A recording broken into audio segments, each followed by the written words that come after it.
all for tuning in.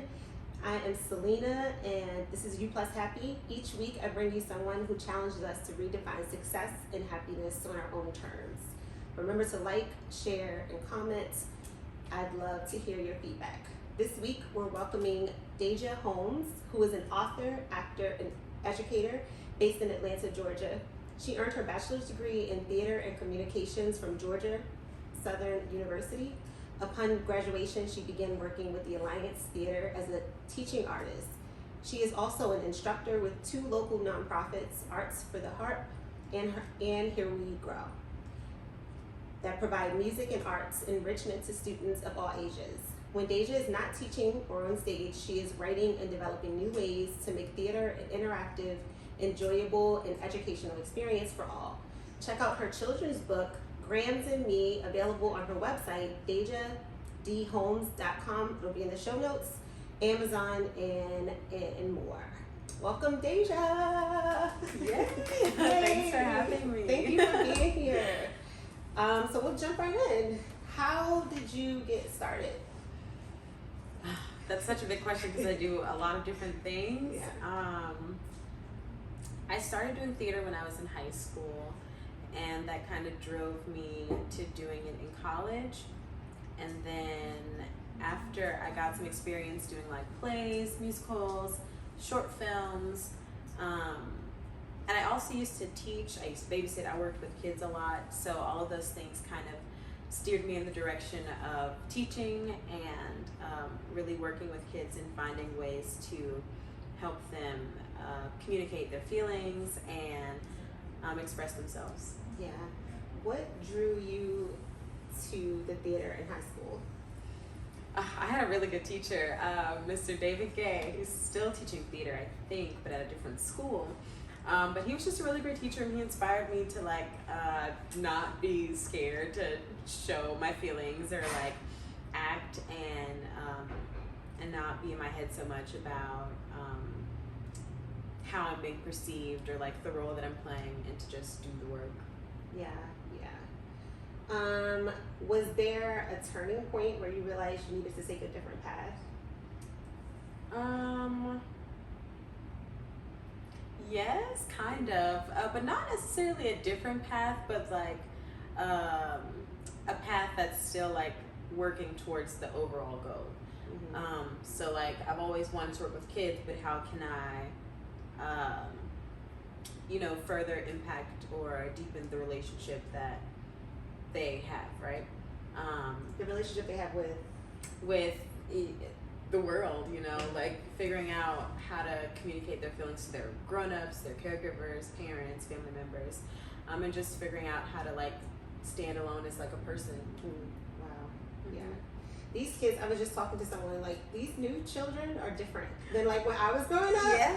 They're you have to stay in a child's place and do you what can't talk back. Yeah. You can't say this or that. Your thoughts weren't not that they weren't appreciated or valid, they just weren't allowed. Yeah. There was no safe space for them to be had. So right. And when I talk to kids, I say kids, people 20 and under, I'm blown away by their emotional intelligence. Mm-hmm. I'm dang, when I was 20, no. Yeah. Was there ever a time where you doubted your ability to push past challenges, and what made you keep going? Ooh, yes and yes. Okay. Challenges. I feel because this is a self-motivated field, mm-hmm. It can be hard to find the drive to continue working towards the goal, making the reel, getting new headshots, all the steps that set you up for success. It can be daunting and overwhelming, but surrounding yourself with people who are like-minded and also motivated, you can help each other and do the give and take of when you need them, they help you, and then when they need help, you can help them. Yeah. I even when I started the podcast, if I hadn't had someone doing it with me at first, I would not have went through it, because you want to do something and then you look at what it takes, mm-hmm. and you're what? Yeah. It takes all of these things, and even just you saying a reel, that takes finding the script, finding somebody to do it with, a camera. Yeah. I mean, everyone has a camera now, but you know what I mean. Like, it's so many steps, and so you're saying, being around people who are doing the same thing is inspiring you, and I find too, even sometimes just hearing what someone else is doing. Like when we met at a networking event, and when I was there, just hearing like, oh, this person got booked for this, or they're working on this, like that's empowering. But it is, how do you self-motivate though?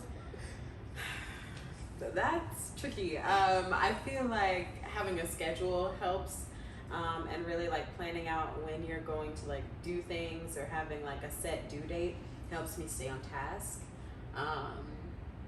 But also like the impeding pressure of like not doing the thing also pushes me, because I'm like, I don't want to be a failure, I don't want to fail at this thing, so let me just do it so I can get out of the way. Yeah. When I'm like chilling, when I tell myself I'm gonna I give myself permission to chill, I feel guilty. Do you ever feel like that? Yeah, yeah, for sure. And I think it's a very normal feeling to have for like any working professional. Okay. Or non-working professional. I'm sure it's hard for everybody to think about what they gotta do, yeah. I'm trying to like lose myself in a show, and there's this voice like, you need to do this, you need to do that. And I'm like, okay, I'll do it.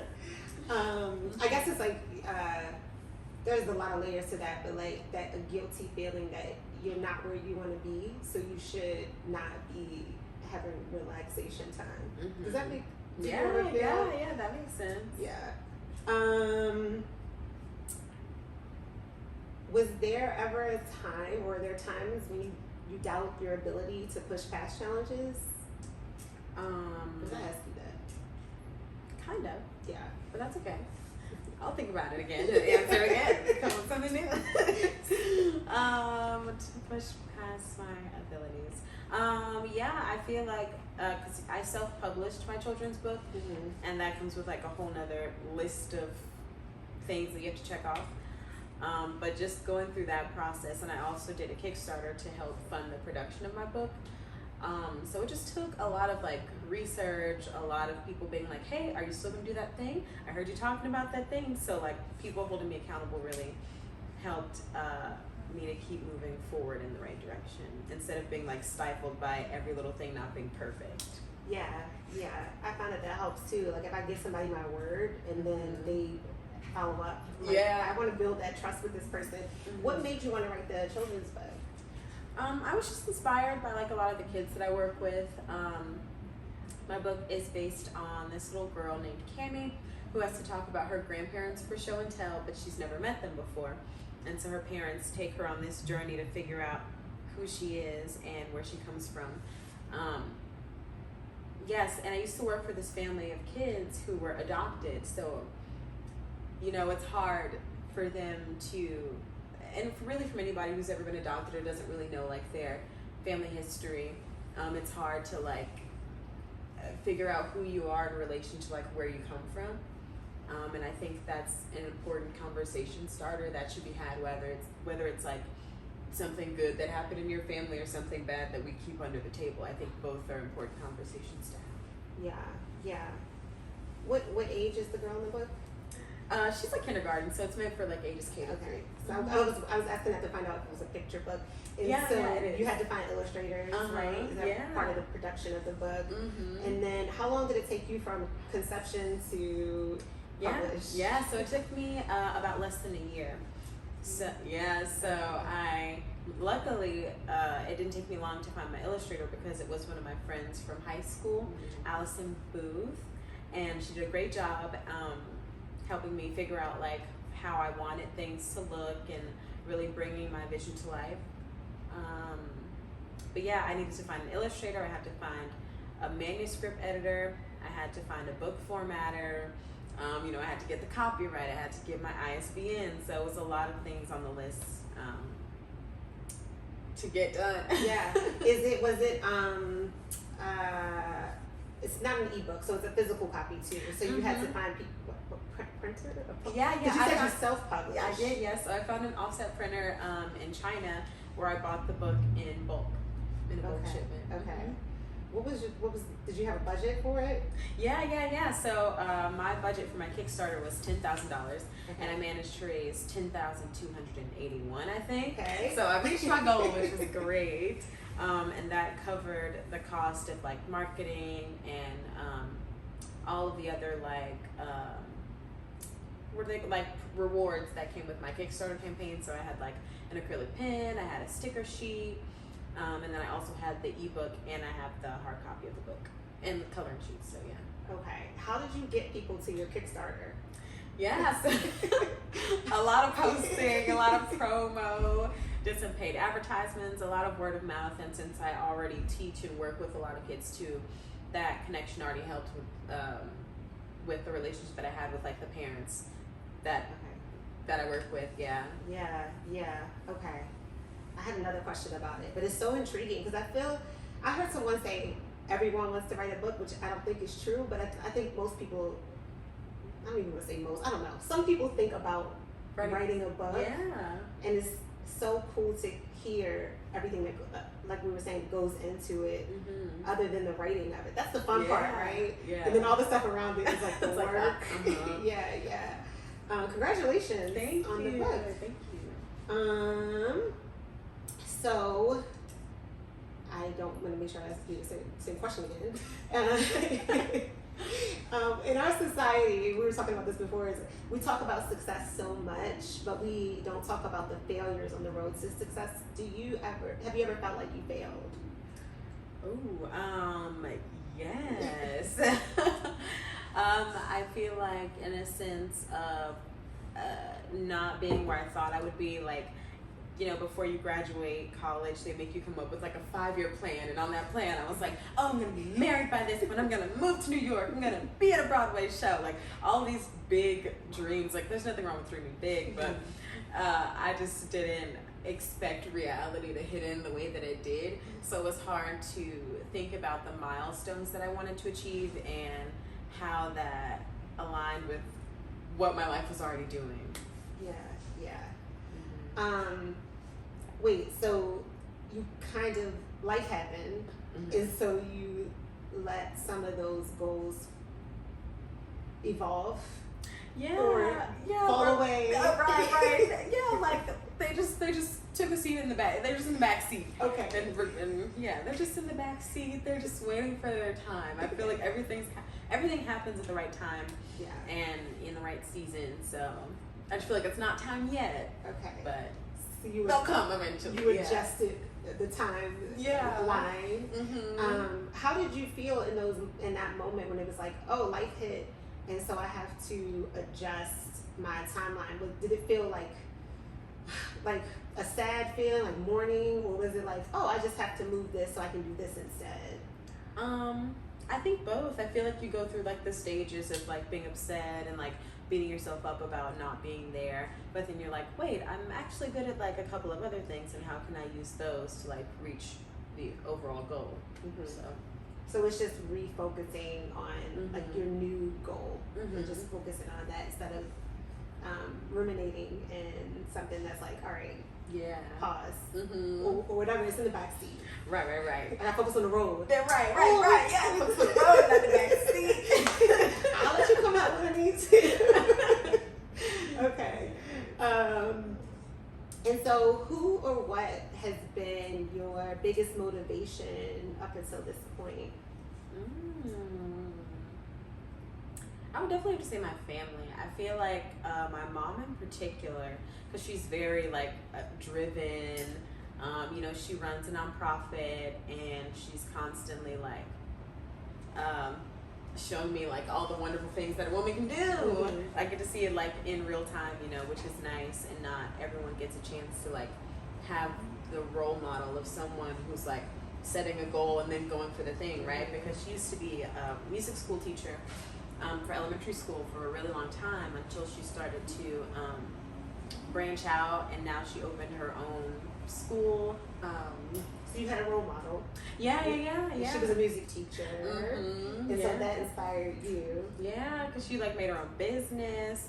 She's reached out to all these different schools. She's won grant awards. Like, she's been doing it big, and she's also a professional harpist. So she's like performed for a bunch of people at a bunch of famous events. Like, so it's just been great. Wow. Yeah. I've never met a harpist. Really? Yeah, I mean, maybe I did. Maybe didn't like. Oh yeah, tell me, yeah. Like, hey, I already played the harp, by the way. Yeah. That's so cool. Do you do any music? Yeah. So I teach with her nonprofit. I teach harp, and I also teach acting. And then I work with another nonprofit, Here We Grow, where I do these mommy and me music circles. Yeah. So yeah. Wait, you play the harp too? I'm not as good as my mom. She's a pro, but I know enough to teach, and I can play some songs. What? And you can you read the music. Yeah, obviously. read music. What? Like how long did it take you to learn how to play harp? Well, when I was younger, she really wanted to like enforce me to stick to an instrument. But I was like, no, I don't want you to be my teacher.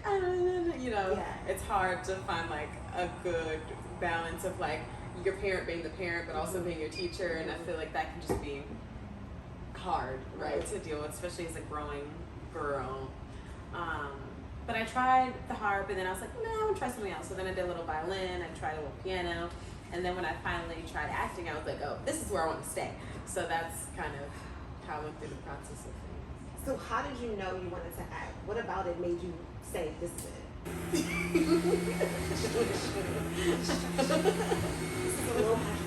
is a low budget production. Yeah, exactly. Not breaking any rules. Right.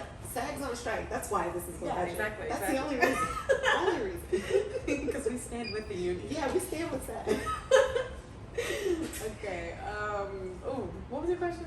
What made you feel like this is it? When you tried a bunch of things. Yeah.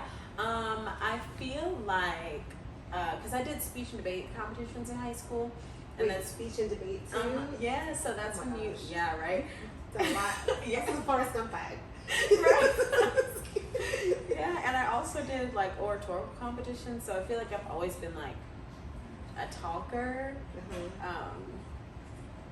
But not in the sense of like I'm super outgoing. Like I feel like if people ask me questions, I will have a lot to say, but I'm not naturally like blah, blah, blah, blah, blah. Yeah. So it was nice to have an outlet where I could like say things and like express myself, but I don't have to say like the specific things of what I'm feeling, but I can bring my feelings to a specific character and like moment. So when I realized that I could like express myself in that way, and I started to win like awards at our competitions, I was like, oh, I'm good at this and it makes me feel good. I'm gonna keep doing that. So yeah. So acting is okay. So it resonates with you because you can get it's an outlet for your emotions that you don't feel like you have on your normal day to day. And that's not who you are. Like in a normal conversation, you're not going to tell me your feelings. Right. I'd be like, yeah, I'm good. I'm fine. It would be like shorter, you know. Yeah. I don't want to turn to like therapy. Like, do you like not in a bad way, but do you kind of like suppress your feels, or you just don't feel like that's the appropriate space for it outside of your art? Well, I think before I definitely did, and I always had growing in a Black household, you know, there's certain things that like you do talk about and that you don't talk about. So when you're growing up, it's hard to like navigate who can you have these conversations with, how should you feel about these conversations. So I think just on my journey of like growth, and like having people around me who are like, you need to talk about your feelings, you need to say what you're feeling, don't just like be quiet because I know you're thinking something. That really pushed me to like, okay, let me just say the thing, right? So it's definitely gotten easier expressing myself, but theater has definitely been like one of the first ways that I found a way to do that. Yeah. Do you think a lot? Like, yeah. And so it sounds like you like think, because debate takes, not saying you don't debate, you're not intelligent, but that takes a certain level of intelligence because you have to study the subject so you can win the debate. Right. So overall, and then I think with characters for acting, you have to study the character to bring them to life, and so there's a lot of it sounds like you're an intellect. Yeah, I'm really like analytical about the way that I like process information and how like I explain things. And I feel like it can be like misunderstood sometimes, but I don't. Yeah, it sounds that's like you want your emotions to be controlled when they come out, because all of those environments are controlled, right? Yeah. Yeah, they're well thought out, especially acting. Like you literally have a script. Yeah. So you won't say anything really that you're not supposed to say. And then working with children, you already have like a specific way, like, you know, the list of do's and don'ts, right? Yeah. So it's always like this time of like being put together, and a lot of like with kids, like tact, right? Because they're not your kids. You're like, I gotta make sure I say the right thing to them, so when, you know, because you're working for their family, right? Okay, I don't know. I have like more questions about that, but that's so interesting, like to think about feelings in an intellectual way. A high emotional IQ to keep your feelings and emotions very structured and poised. Yeah. Very nice. Until I could let it out on stage, and I'm like, oh, thank God. Wow. And it's so good you found an outlet. Like, they're not suppressed. And you always found outlets because you were on the debate team too. That's so cool. Said that. What's the best advice you've ever received? That's a hard question. Because I don't know if I can think of like one specific moment. Because I feel like a lot of people have given me like different gems at different times that I like needed in the moment. Yeah. But I guess like not let well, one that I remember from Ted Lasso, it's so funny, but it's always stuck with me, and it's where you like have the memory of a goldfish, right? They only remember things for 10 seconds, so only dwell on things for 10 seconds and then figure out how to move forward. So don't like sit in your negative emotions or like, you know, I should have done this, or I wish I could have changed that. Like, don't let it overpower like what you can do moving forward. Yeah. That ties into what you said earlier, like when you were talking about the milestones you had for yourself and then you had to adjust. You was like, okay, I'm just gonna focus on what's next. Yeah. That is such a great mindset to have. I'm gonna try to implement that. Amnesia in my life. It'll help. It sounds like it would be very, very helpful. Going back real quick to the nonprofits, so you have 2 nonprofits, and then you saw your mom doing that growing up. So, but what about that resonates with you to be a nonprofit? What attracts? Yeah, I think it's important to like give back in the community to your people, because you know it's evident that there are, you know, disadvantages, inequalities, you know, systematic things where it's just people live a different life, and some people need more help than others, and they're sometimes stuck in situations they can't control, but they still deserve like a right to education and fun and basic needs to be met.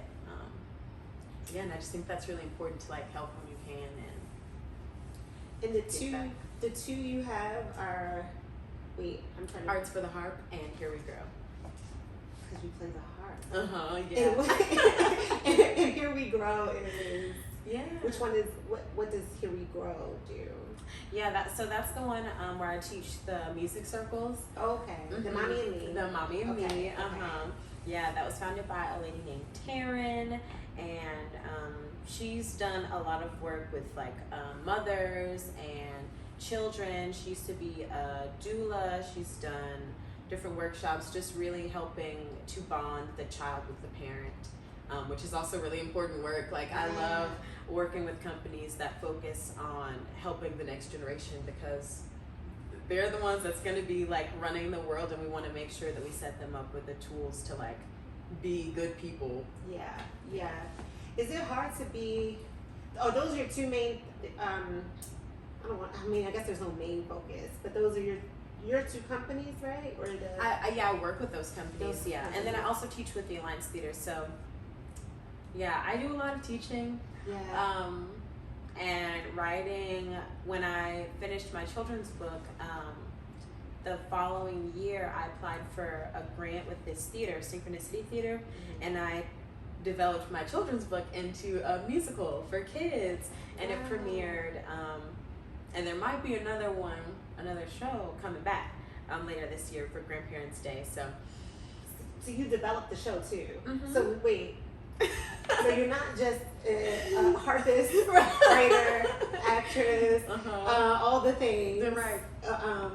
You so produce. I was a co-producer. Yeah, producer. Yeah. Okay. Well, the list is The writer. anything Yeah, else? it's like I'm a jack of all trades, so that's why it was really hard for me to like find one focus, because I feel like I'm just called to a lot of different things, and I don't know. Yeah. I'm just like going where the wheel leads me. Yeah. And you never know what'll come out of something. I'm sure when Yeah. you were writing the book, you weren't thinking it was going to be a show, right? Yeah. And I think that's common for creatives. Like it's your outlets are so, you're pulled in so many different ways, but you're executing it because it's like, I know for me as a creative, one day I'll be like, oh, I'm gonna do poetry. Oh no, I'm gonna sing. Oh no, I'm gonna act. Oh, I'm gonna do this and that, and I'm gonna, and it's like, how do you get yourself focused on that one outlet long enough to produce something, like to get that final product? Yeah, I think the main thing that helped me was like having a deadline, right? So, there was a deadline where I knew that I needed to have like all the stuff done in order to, ship out my Kickstarter things on time, or to, have the show ready by the time we're supposed to open. So just having like hard deadlines really helped me stay focused on my goal. But that's also because of an outside force. I feel like if it was something that because I have a lot of things that I'm like in the midst of writing or developing, but it's taken me a long time, like, okay, now I need to set aside some time to do this for myself, not just for something else. Yeah.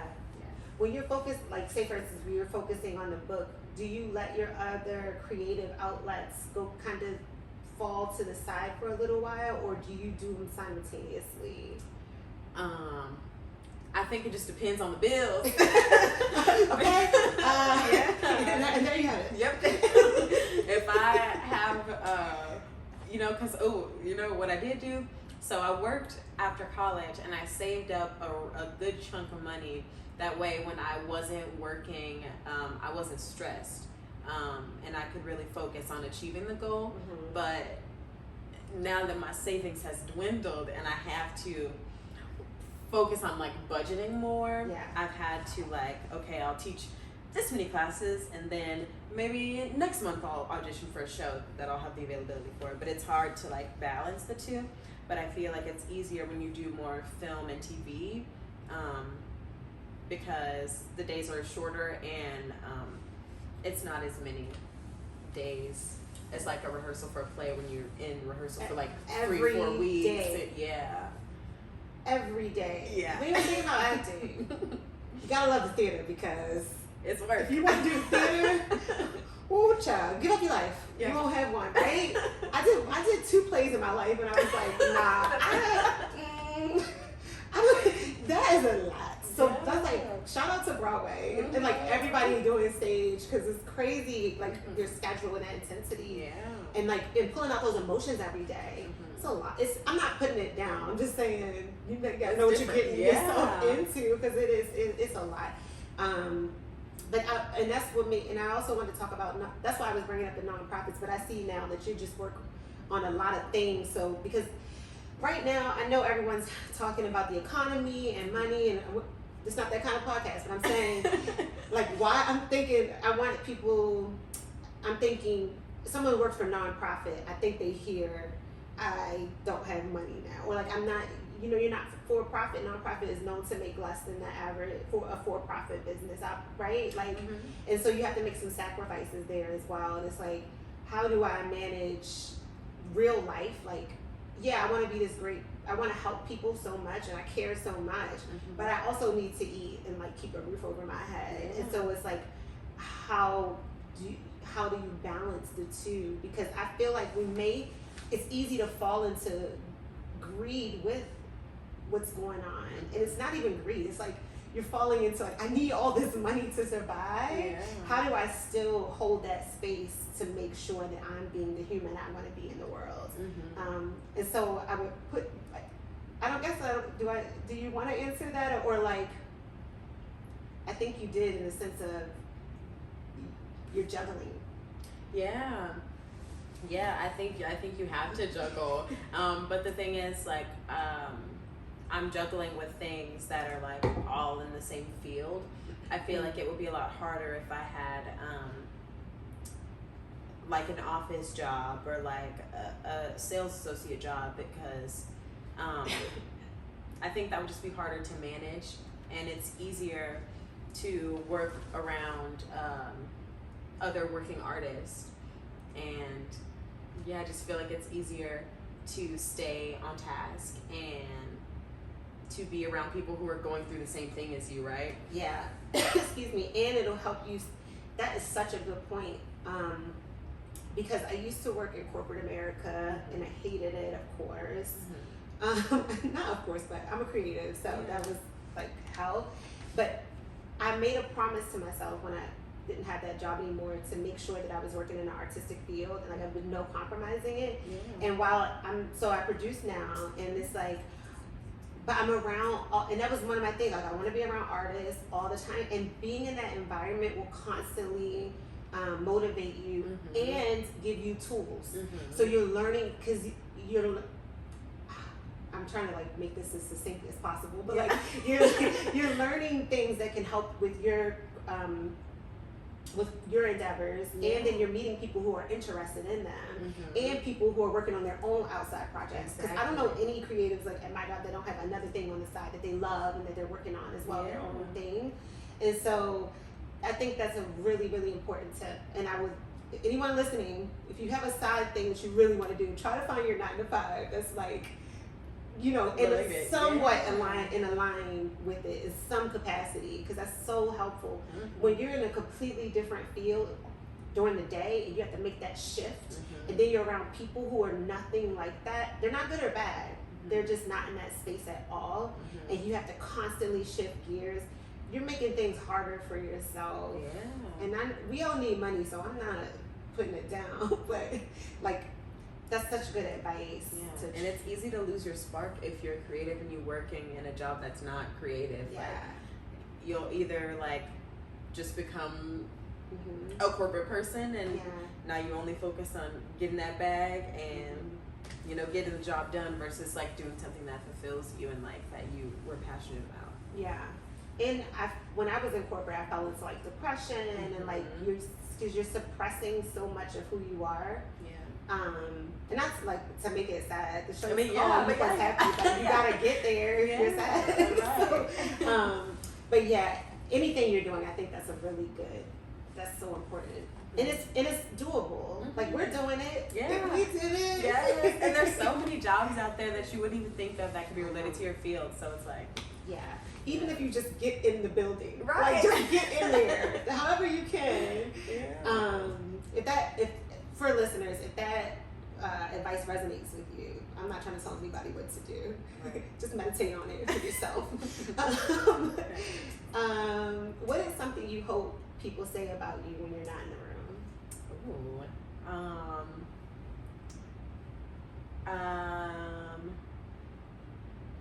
I hope that they say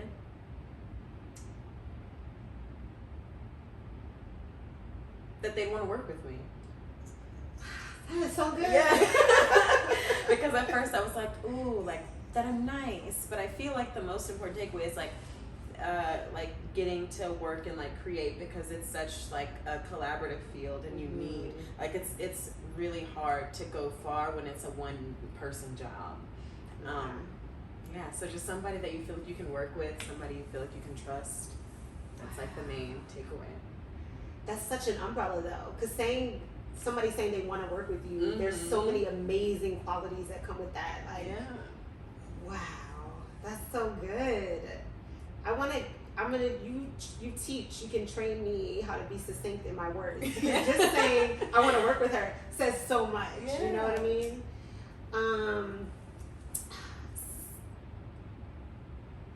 What does success mean to you?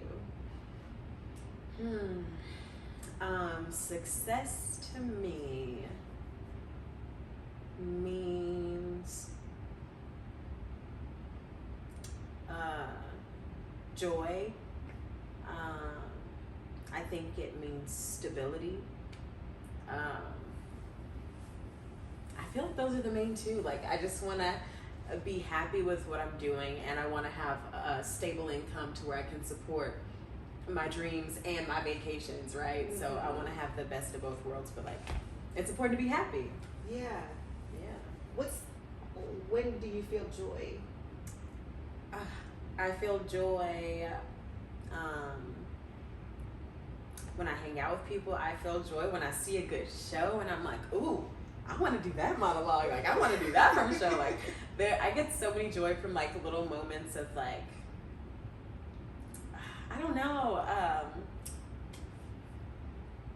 don't even know how to articulate what I'm like envisioning, but I don't know. I feel like joy. Oh, I get joy from when I teach. Like when a child learns something new for the first time, or like when they're finally brave enough to like sing that note loud. Like, all those moments of like not personal joy, but also like shared joy and like feeling proud of like achieving a goal, or like someone else achieving a goal. It's just like, yeah. That sounds so like you're finding joy in big and little things. Because you said a show, and you said something before that. That was something that someone may take as something small, or just something that they did that day. But that's so cool. Like you're finding joy in all these moments. So it's like you'll always be joyful. If you live that way. Yeah. Oh, I feel like everybody should find one thing that brings them joy every day. Yes. Every day. Yours is, you find it every day. Well, I don't know if I find it every day. But I feel like when I feel like there are more instances of joy that I encounter versus like whatever the opposite of that is, right? Whether it's like sad or fear or depression or anxiety, right? So yeah. Okay. How do you not have those? How do you not have any of those emotions? Do you have those emotions? Yeah. But you just control them? I don't know. I mean, yes, control is the right word. But in my head, it doesn't feel like control. It just feels like I only sit in it for so long, right? So I have the feeling, I take time to think about it, and then I like think about how this is making me feeling and why, and then how I want to change that, or like what can make me feel better, right? So it's just like a whole list of like analytical things about the way I'm feeling. So yes, I do feel those things, but it's just like more like compartmentalizing, I guess. Like you run them, you don't let them run you. Yeah. Those emotions. Yeah, I try to. I try my best to. Now, I don't win every fight, but I try. And it also sounds a little bit like you sit, like you said, you sit with them, so you're working with the feelings. Almost. I read something that said name the bad feelings, and so you can feel like it's something you're working with rather than something that's taken over you. Right. And it sounds like that's what you're doing. Yeah. Wow, to have this emotional intelligence. How'd you get it? That's a great question. I feel like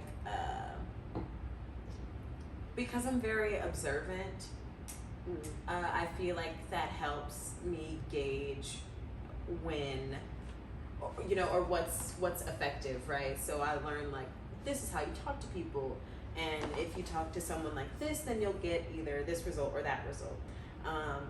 So I just learned a lot through watching and having a strong family where they're like, we don't do that, but we do this, and this is how we treat people. Like, even my grandma, she's always been like very giving. Like, they used to foster kids.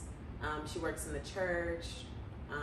So just having that, like, I just have really good role models and like really good teachers, or I meet like people along the way that, I don't know, like create a shift in where I'm like, oh, maybe I should think about it like this, and it kind of changes my perspective. So it's not so like black and white, and where I get like a little bit of clarity as to like how to navigate the world. Yeah, and you're open-minded. Yeah. Because just despite being open-minded, Yeah. this is different than how I was thinking about it, and you took that in, like, wait, and then you think for yourself because you're analyzing that behavior to see if that's something that you want to use in your own life, and that's something. Yeah. Isn't it? And I'm an only child, so I feel like that kind of like helps too. Yeah. When you're an only child, it's like you only have your adults around you to watch, Exactly. to interact with. Yeah. So I've always heard like, oh, you're very mature for your age. Yeah. But I'm like, it's not my choice. It's just what happened. Right. I was hanging out with my grandma, and Right. my mom, I'm like by myself all the time. Yeah. I was the only child for 9 years, and during that time, I was so introspective and like little kids sitting in the room thinking about life. Yeah. Like, is that what you did sometimes? Yeah. It's like nothing else to do. Yeah. Like, let me sit around and think today. Right. I'm 8 years old. What's the meaning of life? Yeah. That's all it is. So there's there's all this research about the 5 people you hang around the most. That's who you become like. So like your inner circle. What qualities do the people around you have to have?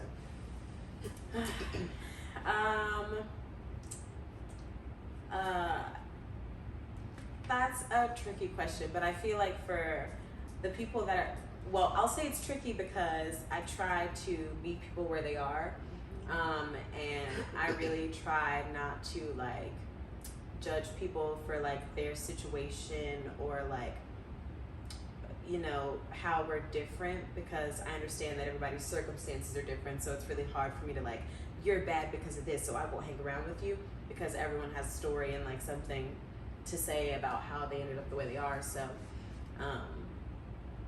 that's what's hard about this. But I feel like the easier answer to that question is obviously people who are, you know, not racist, homophobic, sexist, misogynistic, you know, all of those things, transphobic. I don't want anyone around me who is like not nice or not kind or doesn't treat people bad. Yeah, I just feel like if you have like a good spirit and it'll feel right. It'll feel right when it's right. Yeah. Would you allow someone in your space, not allow someone in your space, but like, would you be open to someone who is rough around the edges? Like you can tell they have a great spirit, but they have been through things or whatever, and it's caused them to kind of be bitter or have some of these thoughts that are not kind. Yeah. Would you be open to being around them and being their friend? Yes, because I've dated people like that, and I'm like, oh, you know, it's fine because I want to help you like get better, because I know that I can help you find your joy, and like things will be good if you just think about it like this instead of thinking about it like that. And you know, it doesn't always work out in my favor, but sometimes it does. That's why I've been kicking it with my boyfriend, my current boyfriend. We're about to be at 3 years going into 4. Okay. So it's definitely been a journey because he's a Leo, big energy. I was just about to ask you, what's your sign? I'm a Libra. Okay. Very much balanced, the scales. So it's, But I think Libra and Leo it's are a good compatible. match. And we Air are. and fire, Yeah. right? As long as it doesn't tip too far in one direction. Right. Okay. Mm-hmm. Okay. I was laughing because I do that too. I'm like, no. But even I go through stuff in my mind too, so I'm not like always optimistic or whatever. But like if someone's going through something, I'm like, no. All you have to do is change your perspective and write a gold list. Right. It's okay. And it's like, let somebody have their feelings. Right. And I definitely had to learn that too. I was like, people don't want you to fix the problem. They just want you to sit and like be with them for the moment. Yeah. So. Yeah, it's so true. I have a friend now, she's a therapist, and she's like, okay, do you want me to be your friend, or do you want me to therapize you? I like that. I want both. You're right. Just say all the stuff I want you to say, and then say the real stuff I need to hear. You're right. Oh, yeah. I want both. But it's such an important question to ask people, because people are not always open to that, and I have to really reel it in sometimes. Yeah. But I think the same way, I forgot what that, when you said, and it really sounds like you were describing, because you're curious, because you're open-minded, that's the kind of people you kind of want to be around. And so when they're closed-minded, because to be prejudiced and like homophobic is kind of, I don't want to put anybody down, like that's your thing, but like that's kind of closed-minded, you know what I mean? And so, and it's lacking curiosity, because a lot of times when people are that way, they don't even know people in those groups like that well. You know what I mean? That's a really like broad overview of what you're saying, but I was just trying to get like is that a tactical example? You're the intellect, you know what I'm trying to say. But yeah, I just like, okay, yeah, that makes sense to me. This is not a relationship podcast, but everyone talks about relationships nowadays and like how it's hard to meet someone. How did you meet? If you want to share. Yeah, we actually met on Tinder. I got very lucky, yes, because I met a lot of crazies on there before, and I was like, please, just let one be normal. And he was not normal, but it was great. Yeah, you're right, kind of not normal. Yeah, exactly. Yeah. It worked. It definitely worked. Nice. Okay, just an extra little bonus, y'all, to learn how to meet somebody. I know people are always talking about that. Okay, this is my last question. What piece of advice would you give to listeners who might want to do similar work? I would say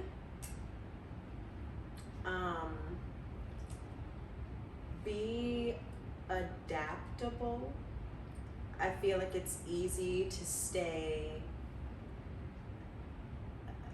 to want to stay really rooted in who you are, but that doesn't mean you can't shift to be a better version of yourself. So I would say, be adaptable. Don't be afraid to step outside of your comfort zone, because those are like the moments where you'll find like all the good stuff of like meeting someone new or having a new experience or liking a new food. Like it's so easy to get stuck in your own way, especially. So don't be afraid to take the leap. Yeah. Believe in yourself. Yeah. Wait, I do have two more questions. That's okay. Okay.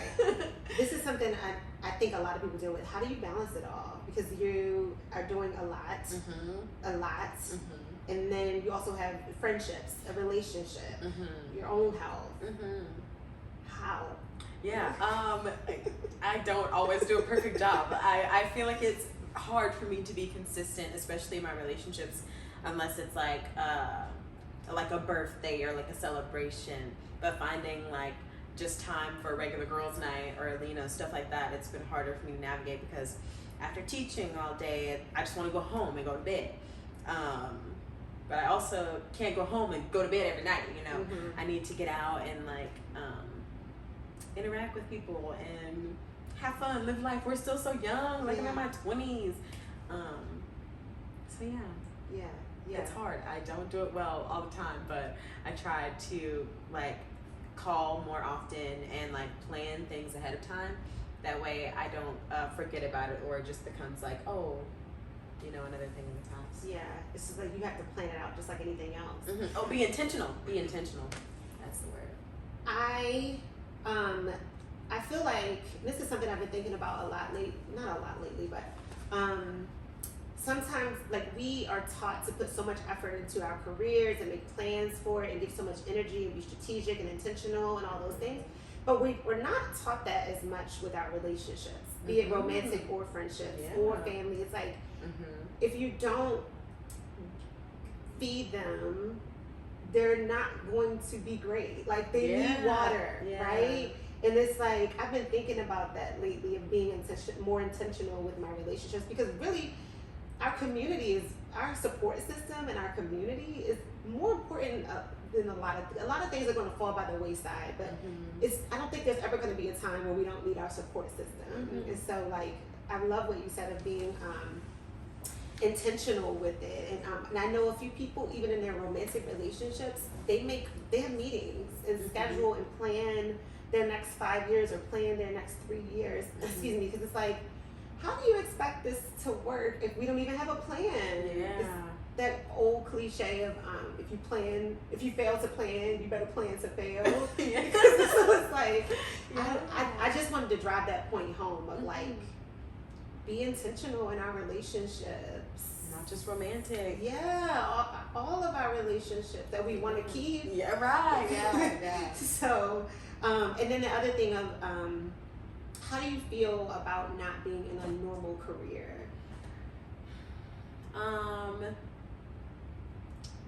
I feel happy because I hear a lot of people who are not in this field, and they're like, what I would give to have a job like you have. And I'm like, really?